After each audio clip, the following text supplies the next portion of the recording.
Hello friends, star Nirmala YouTube channel చూసినప్పటికీ stock market crash, భారీ నష్టాల్లో ముగిసిన సూచీలు 9 లక్షల కోట్లు ఆవిరి. అదేదో స్టోరీ చూద్దాం. దేశీయ స్టాక్ మార్కెట్ సూచీలు భారీ నష్టాల్లో ముగిశాయి. ప్రపంచ వాణిజ్యంలో నెలకొన్న అనుచిత పరిస్థితులు, విదేశీ మదుపర్ల అమ్మకాలు మన సూచీలపై ప్రభావం చూపాయి. ముఖ్యంగా ఐటీ శాఖ అమ్మకాల ఒత్తిడి ఎదుర్కొన్నాయి. సెన్సెక్స్ ఓ దశలో 1200 పాయింట్లు నష్టపోగా నిఫ్టీ 25,200 దిగువన చేరింది. తర్వాత కాస్త కోలుకొని ఈ క్రమంలో ఈ సూచీలు 2 నెలల కనిష్ట స్థాయిలో చేరుకున్నాయి. మదుపర్ల సంపద దాదాపు ఒక్క రోజులో 9 లక్షల కోట్లు ఆవిరైంది.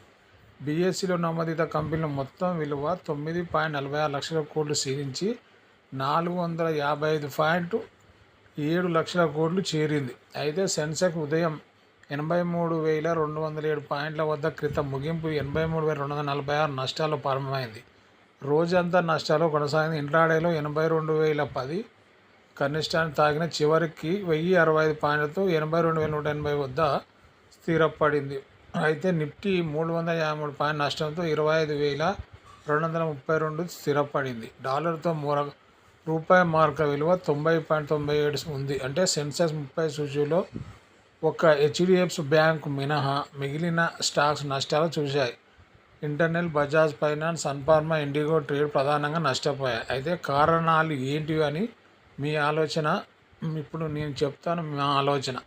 అయితే ఐటీ షేర్లు అమ్మకాల సూచీలపై తీవ్ర ప్రభావం చూపాయి. నిఫ్టీ ఐటీ ఇండెక్స్ 2.1% మేర పతనమైంది. విప్రో 3%, ఎల్ఎన్టీ, మైత్రి 7% క్షీణించాయి. కేంద్రం కొత్తగా తీసుకొచ్చిన లేబర్ కోడ్ కారణంగా ఆయా కంపెనీలు బలహీన త్రైమాసిక ఫలితాలను ప్రకటించాయి. దీంతో ఐటీ కంపెనీల లాభాలపై ఆందోళన వ్యక్తమవుతున్న వేళ ఐటీ స్టాక్ భారీ అమ్మకాలు ఒత్తిడి ఎదుర్కొన్నాయి. అయితే గ్రీన్లాండ్ విషయంలో తనకు సహకరించకుంటే టారిఫ్ విధిస్తామని యూరోపియన్ యూనియన్ దేశాల అమెరికా అధ్యక్షుడు ట్రంప్ బెదిరింపులు దిగుతున్నారు. దీంతో మళ్లీ టారిఫ్ వార్ భయాలు మార్కెట్లో మొదలయ్యాయి. ఈ ప్రభావం మన మార్కెట్లపై పడింది.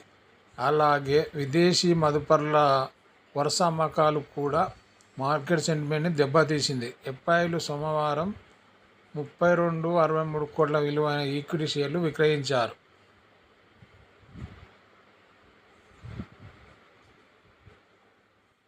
ఇది ఫ్రెండ్స్ ఈరోజు